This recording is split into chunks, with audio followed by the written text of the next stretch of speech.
Hey guys, this is Fan here, and since the 20th anniversary of Pokemon is upon us, I decided to make this video talking about my experience with Pokemon and how it was and still is a huge part of my life, along with what I learned from the series. So, without further ado, let's begin.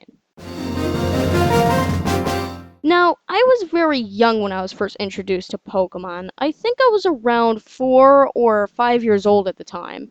My brother had given me some Pokemon cards that he didn't want anymore, and I took a look at them and played around with them for a little bit. As I played with them more, I thought this was something that I really wanted to get into, and from there, my interest in Pokemon had grew. Sometime later, I went to a card shop in my town that's now closed and competed in Pokemon card tournaments after school. When I first got into competitive card play, the shop gave me this blue lanyard that I think would be used to hold a special medal sometime later, but honestly, I don't remember. I got to socialize, learn how to create better strategies, and even bought a few cards on occasion. I'd even borrow some of the cards that they were selling while I was in a duel with someone else, and actually use them in said duel, which, I'm not gonna lie, I thought was okay at the time. When I got a Game Boy Advance, which, believe it or not, was my very first game console, the first Pokemon game I remember owning was Pokemon Crystal. My starter Pokemon was a Totodile because I really liked the design.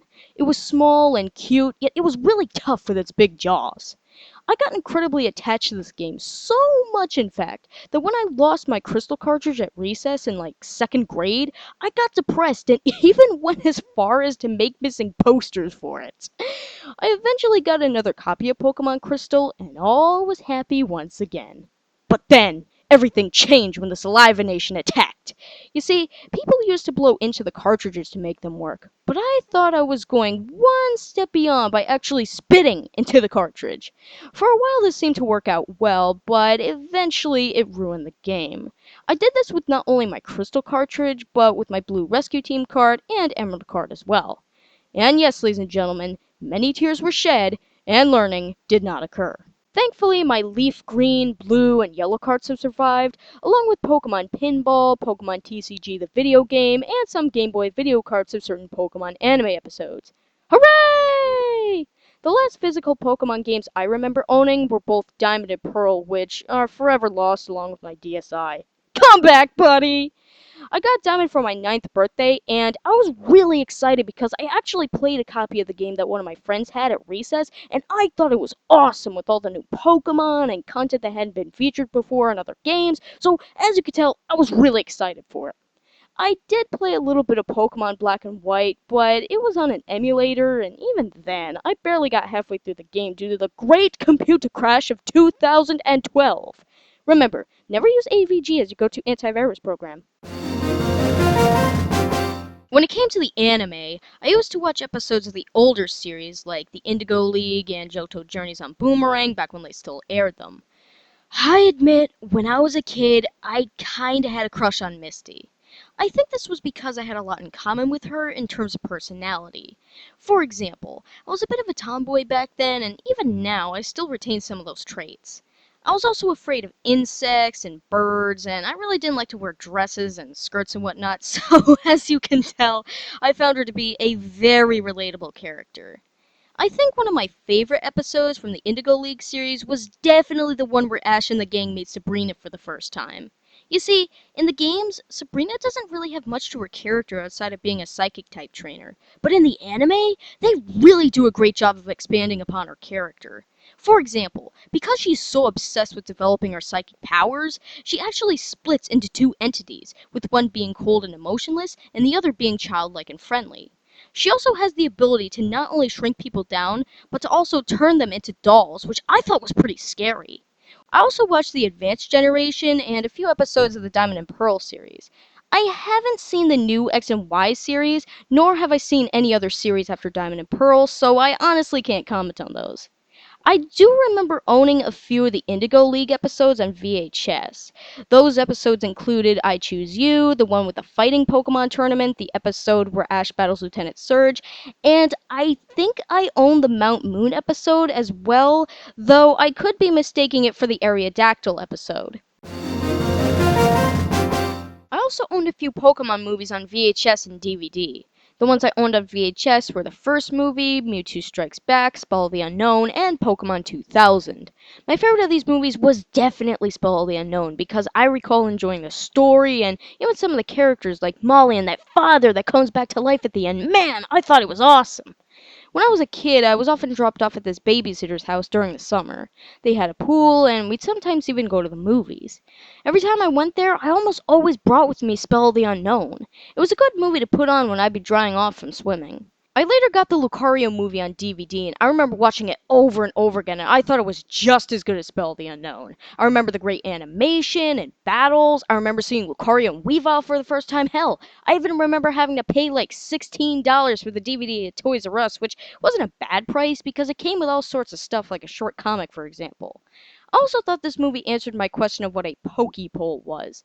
You see, in Pokemon XD, there's this old man near the Martin Pyrite town. If you talk to him, he'll ask you a question about an item called a Pokepole, which is an item that hadn't really been featured in other Pokemon related media before. Back then, and even today, I owned quite a number of Pokemon toys. I had not one, not two, but three different Pikachu plushies. Two of the three plushies were talking Pikachus. One of them was from the 90s, and the other was from 2004. I also owned a non-talking Pikachu plushie that was also from 2004, and I remember it being like nearly a foot tall, and this particular plushie happened to be my favorite toy growing up. I also owned a Charmander plushie that was also nearly a foot tall. However, it had gotten a scratch in it, and some of the stuffing came out, and I honestly don't know what happened to it. Maybe it got thrown away or lost during the 3 or 4 times my mom and I moved from house to house, but I got a new Charmander plushie for $30, which, given the size of it, is a little bit much, but it's very well made, so I guess it all works out. I also remember getting a talking Togepi plushie for Christmas, and I used to have my plushies battle with each other, which was really a lot of fun. I also own some Pokemon figurines and toy Pokeballs, specifically the ones with the gold-plated cards in them. I remember buying at least two of them from my local Salvation Army. One of them was a Pikachu, and the other was a Togepi. When I played these games as a kid, my strategy was to use only high-leveled Pokemon regardless of type and stats. Looking back, this was a rather hit-and-miss strategy. Sometimes I'd be able to win a battle with it, and other times not so much. I think this is because there's so much more to battling than just having a Pokemon at a high level. For example, there's stats, type advantages, and all sorts of other factors that need to be taken into account in order to have a good Pokemon team. When I learned this, I decided to go for a more well-rounded approach. What do I mean by this? Well, basically, I'd include an electric type, fire type, water type, grass type, flying type, and ground type on my teams. I also think about each individual Pokemon's moveset and decide which moves would work best for it. I also train a Pokemon to a certain level, then switch out for another Pokemon and train that Pokemon to a certain level, and so on and so forth. It was a very good way to have my Pokemon as evenly leveled as possible. To me, this is a really great strategy, but if you find something else that works for you, go ahead. I won't stop ya. Speaking of that, one of the most important lessons I learned from Pokemon is that there's really no right way to play Pokemon. Some want to play competitively, while others just want to catch 'em all. I also think that's one of the reasons why Pokemon has and will continue to be around for many years. The other thing I learned from Pokemon is that there's sometimes more to a franchise than meets the eye. For example, Pokemon is more than just battling and whatnot. It teaches lessons about teamwork, strategy building, and appreciating the importance of friendship all in one place, which I think is quite impressive. Well, ladies and gentlemen, that was quite the mouthful, wasn't it? Anyway, that's all I have to share for now. I really wanted to talk about my memories with Pokemon XD, but honestly, I have so much to say about that game that I think I'm gonna make a separate video for it. That is, if this video gets enough positive reception. And before you ask, yes, I'm currently taking requests for future commentaries. If you have a video you want me to commentate on, put the link to it in the comments section below, or send it to me through a private message on YouTube. The only rule I have for these requests would be that the video isn't older than 6 months unless no one else has commentated on it, or I can bring something new to it. So, until next time, ladies and gentlemen, this has been Ozamon Gadalafan signing out.